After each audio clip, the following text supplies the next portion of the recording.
A gente gosta mesmo de fazer o presencial, o olho no olho, o toque, a risada, o improviso, né? Às vezes, quando alguém interfere na cena, você tem que lidar com aquilo. É muito mais legal e gostoso, assim, é o que a gente gosta mesmo de fazer. Maravilha. Agora eu queria falar um pouquinho sobre o documentário que vocês têm. Por que vocês fizeram um documentário? Como nasceu o conceito? Porque registrar... Um documentário em si mesmo é o seu processo do Trupé, né? Como que nasceu a ideia? Ela é uma contrapartida do nosso segundo Vai. A gente ficou pensando, né, como fazer uma contrapartida que vai além de oficinas ou essas coisas de bate-papos que sempre acontecem nas outras contrapartidas, né? E como a gente conseguia devolver a pesquisa que a gente teve desse teatro pandêmico, né? E também bateu muita curiosidade de, pô, não é só a gente que está vivendo isso, sabe? Vários outros coletivos e coletivas também sofreram com a pandemia e também tiveram que adaptar os seus projetos e as suas contratações e todos os espetáculos e atividades pro online, né? Então, a gente quis compartilhar e também receber algumas respostas, né? Entender como que era para os coletivos, como que foi para eles também passar por isso. E foi aí que a gente teve a ideia de fazer o documentário, de reunir outros coletivos e coletivas que a gente almeja, que a gente admira também, né? Para dar uma entrevista pra gente. E eles super toparam e foi uma conversa, assim, deliciosa. Foi uma produção bastante grande, né? Tipo, é bem complexo o documentário. Agora, falando diretamente sobre coletivos em si mesmo, como vocês se organizam como grupo? Vocês têm discussões, reuniões? Como é o seu processo? A gente tem uma organização muito boa que funciona muito bem. E isso desde o começo do nosso processo como Trupe Las Manas, e foi uma coincidência, porque só eu e a Lídia a gente se conhecia, né? A Lídia conhecia um pouquinho a Tessia, eu também conhecia um pouco, mas nada muito próximo, né? Então, quando a gente formou o grupo, foi meio na caruda, tipo, vai, vamos trabalhar. E desde o começo deu muito certo, e a gente se organiza de uma forma que funciona muito bem em três também. A gente sabe muito bem também como otimizar as nossas habilidades naturais e pessoais, assim. A Tessie, por exemplo, é escritora, então ela escreve nossos projetos, né? Ela redige algumas coisas pra gente.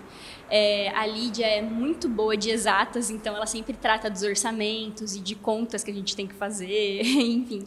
E eu trabalho com as mídias sociais, eu trabalho um pouco como social media e também como produção, né? Então as burocracias, por exemplo, eu que sou proponente dos projetos, eu que sempre estou em contato com a prefeitura, eu sou um pouco mais a comunicação do grupo, assim. Então, fechando nós três, é tipo as meninas super poderosas.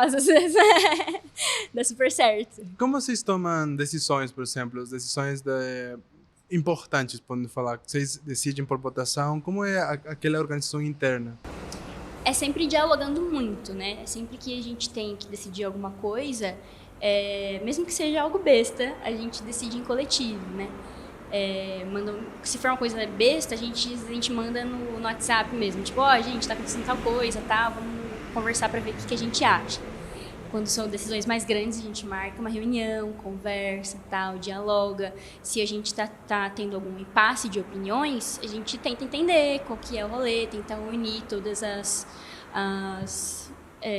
opiniões divergentes, assim, né?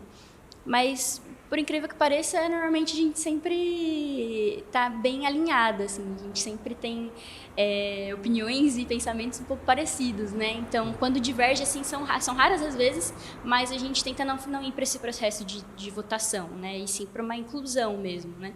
Porque a votação é isso, a gente tá em três. Às vezes uma vai ficar descontente e é difícil, né, de lidar, assim. Não é legal você fazer algo contra a sua vontade, alguma coisa assim. Então, a gente sempre tenta dialogar muito e tem dado certo, sempre deu certo, assim. Seu processo é mais de discussão específica dos pontos que vocês têm que lidar mesmo, não impor para ninguém. Isso, exatamente. Isso é uma coisa que vários artistas comentam, que muitos coletivos se separam realmente, é porque os coletivos não conseguem avançar. Se vocês já estão no segundo vai, como que foi esse processo de vocês se manterem como coletivo, como grupo, tanto tempo assim?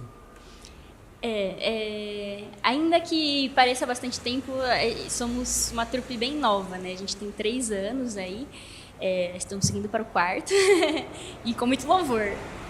E a gente está construindo um espetáculo novo também, que chama Las Manas à Obra. E a gente está construindo totalmente independente, assim. Então... Por que independente?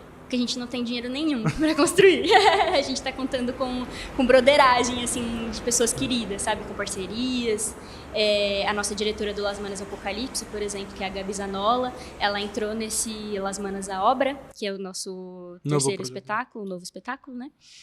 Como uma parceria, assim, ela está nos ajudando e é isso, ela sabe que a gente não tem dinheiro para pagar e a gente também não tem como se pagar muito, então a gente está construindo esse espetáculo independente a partir de parcerias e pessoas queridas, assim. Como vocês conseguem se manter? Porque vocês não forçarem, mas ter aquela tesão para falar, a gente não tem dinheiro, vamos fazer ainda assim? Sim. Como vocês conseguem gerar essa energia, sabe? Sim, sim. Como eu estava falando, né, ainda quando a gente vai construir espetáculos independentes sem dinheiro, isso causa alguns estresses. Porque aí vem um momento, né, que a gente começa às vezes a ter alguns conflitos, né? Que é aí que a gente tem que manter a calma, respirar e falar, não, calma, vai dar tudo certo, vai funcionar. Por exemplo, no mês passado, a nossa agenda simplesmente não bateu. A gente, por exemplo, uma ensaiava de manhã, outra tarde, outra à noite. Impossível da gente bater as agendas, né? E aí isso foi gerando um estresse muito grande e até que a gente falou, não, calma, tá tranquilo, a gente não tem um projeto para cumprir, esse espetáculo a gente vai fazer independente, a gente queria estrear em julho, mas não vai acontecer e tá tudo bem também. É só a gente não perder essa gana, essa vontade de fazer.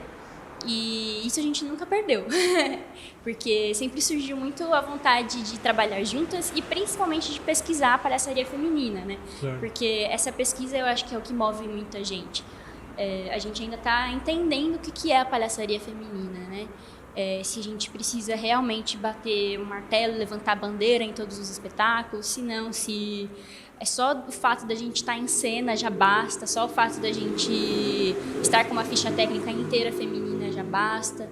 Então, a gente ainda está entendendo essa pesquisa e é isso que nos move, assim. Essa procura, essa pesquisa mútua é o que mantém vocês juntas? Sim, eu acredito que sim. Mas continua. Então, vocês têm essa pesquisa e aos poucos vão criando. E como que é essa organização? Porque vocês pararam um mês, então. Isso. De gerar. Vocês voltam, como que é? Vocês voltam mais emocionadas? Tem que aquecer? Como que é? A gente parou um pouco os encontros por causa de agenda, mas isso não quer dizer que a gente parou de estudar e pesquisar, né? Ainda que solo, ainda que mandando mensagem no WhatsApp, a gente sempre se conversa. Até porque a gente está terminando de finalizar o projeto, né? Então a gente ainda está muito em contato, a gente só não está se vendo esse mês, né?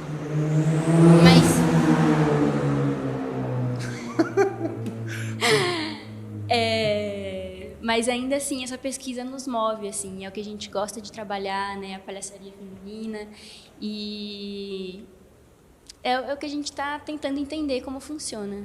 Claro. Fora